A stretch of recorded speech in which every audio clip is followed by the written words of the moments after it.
hear the word water, Water It's use related to water. or water use. and you think of life.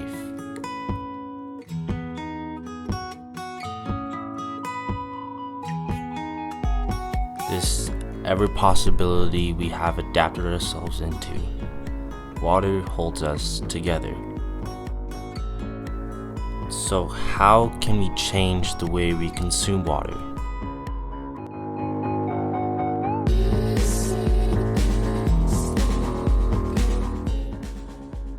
I mean, do people care about conserving water now? We still take 15-minute showers.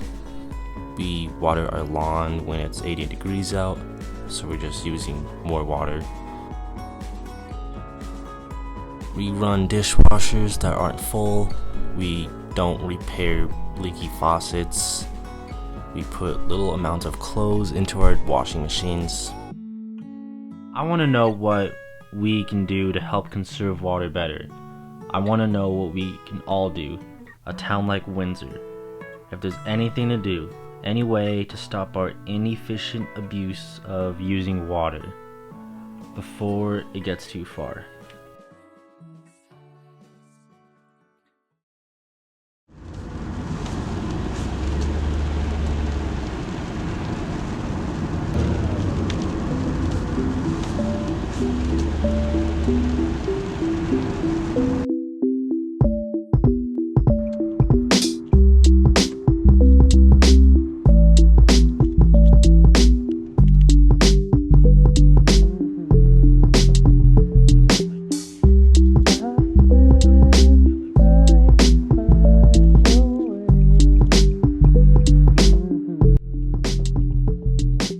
What I do is provide outreach education to homeowners, consumers, and the green industry about horticultural practices, gardening, and other landscape things. What is there to talk about conserving water in the landscape area? Oh, there's so much. So in horticulture and in landscape, there's a lot that goes into it, and our industry as a whole is really trying to be very cognizant of our water use.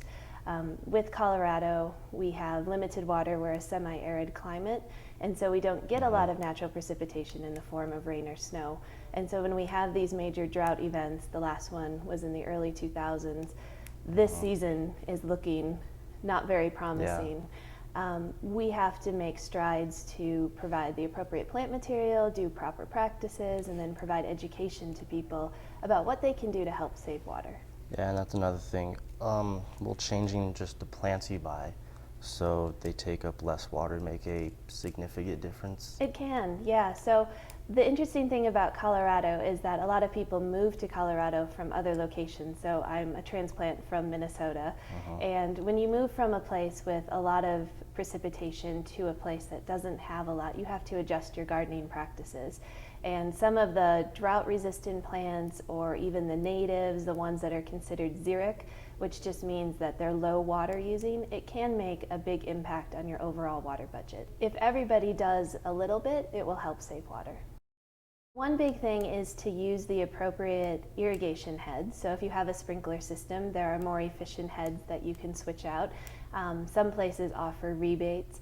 And switching out plant materials is another big thing, and then just watering in smart ways. So watering maybe not during the middle of the day when it's hot and it's windy.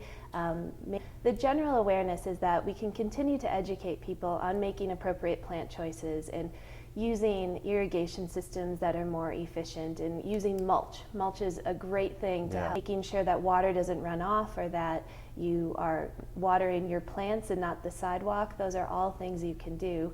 And then just being cognizant of your turf grass areas. So it's absolutely appropriate to have turf in a landscape, and it sometimes gets a bad reputation.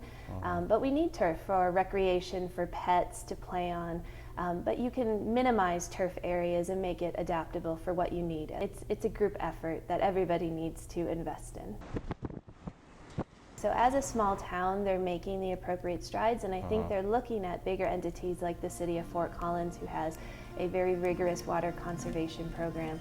And they're starting to get there, which is great, and they're making the right choices to help people. And as the town grows, our water will only become more limited. So they are making efforts to make sure that they're balancing the budget so that we can continue to grow as a town, but also have water for everyone.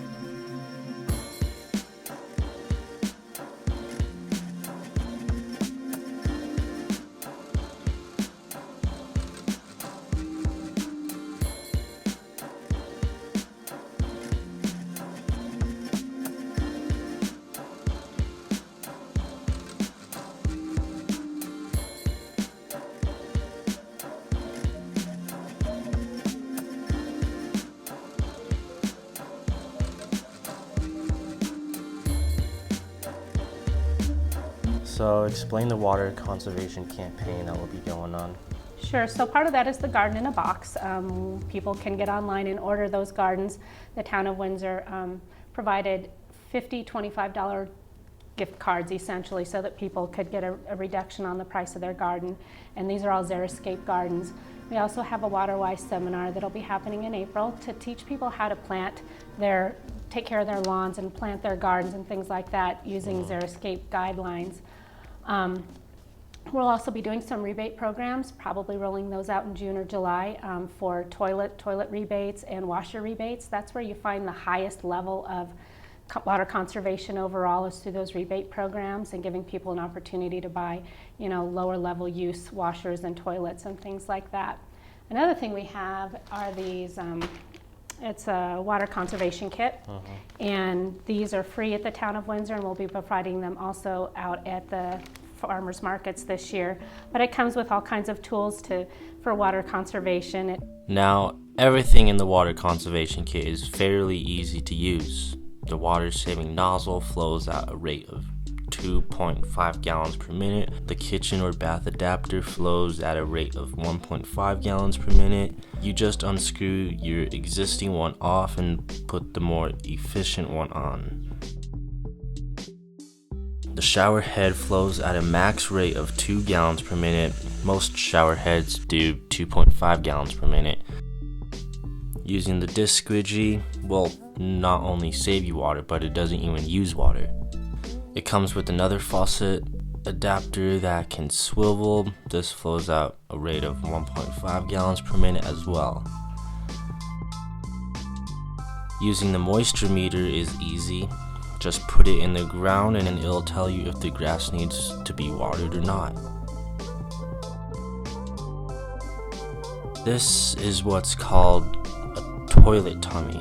You simply fill it to the fill line with water hanging on the left side of the tank, then flush the toilet.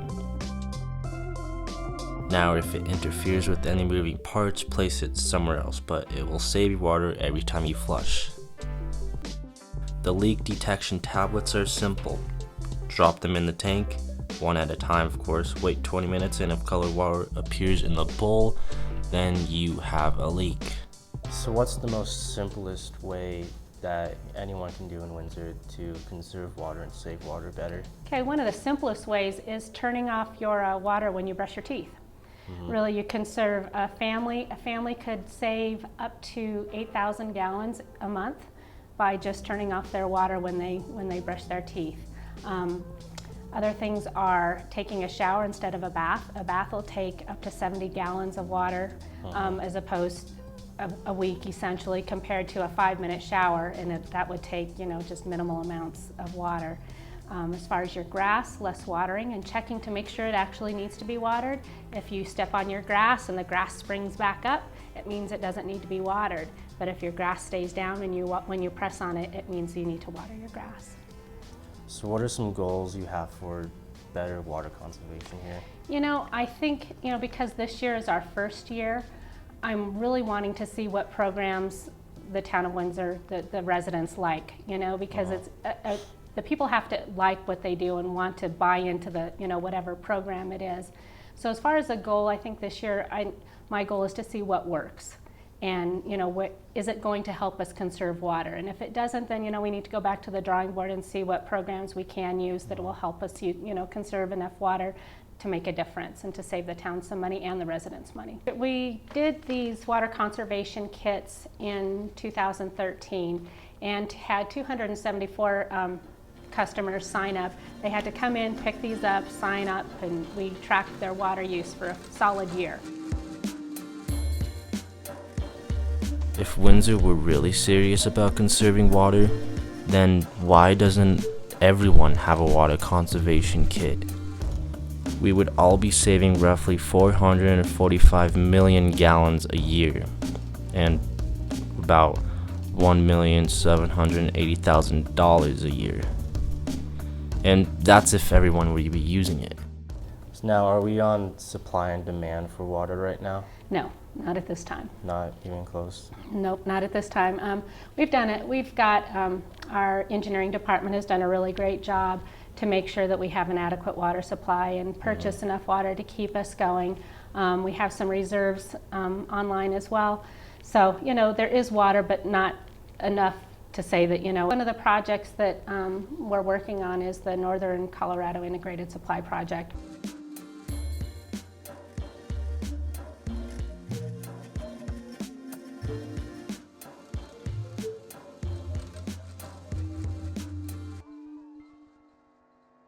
Well, it's a very complicated, expensive project, but I'll put it as simple as I can. First of all, there would be 2 reservoirs constructed to store water. The first one they call Glade Reservoir. That would be built northwest of Fort Collins in a canyon that currently Highway 287 runs through towards Laramie, Wyoming. I think probably most people are familiar with that canyon. There would be a dam constructed at the south end of the canyon, and then water from the Poudre River would be actually pumped up into the reservoir and stored, and then released to the entities who are part of the NISP. The second reservoir that would be constructed is east of Alt, and it's called the Gailton Reservoir, and it would be part of the system, and that's where it somewhat gets complicated, because they would actually store South Platte River water in it, deliver it to irrigation companies that are in this area. In exchange for that, those irrigation companies would allow the NISP participants to use their irrigation water and store it in Glade. So you've got to have both reservoirs to make the whole project work. It all starts with education, like same way with everything. If we or the town of Windsor try to better educate the people on water conservation and conserving water, obviously things would be different.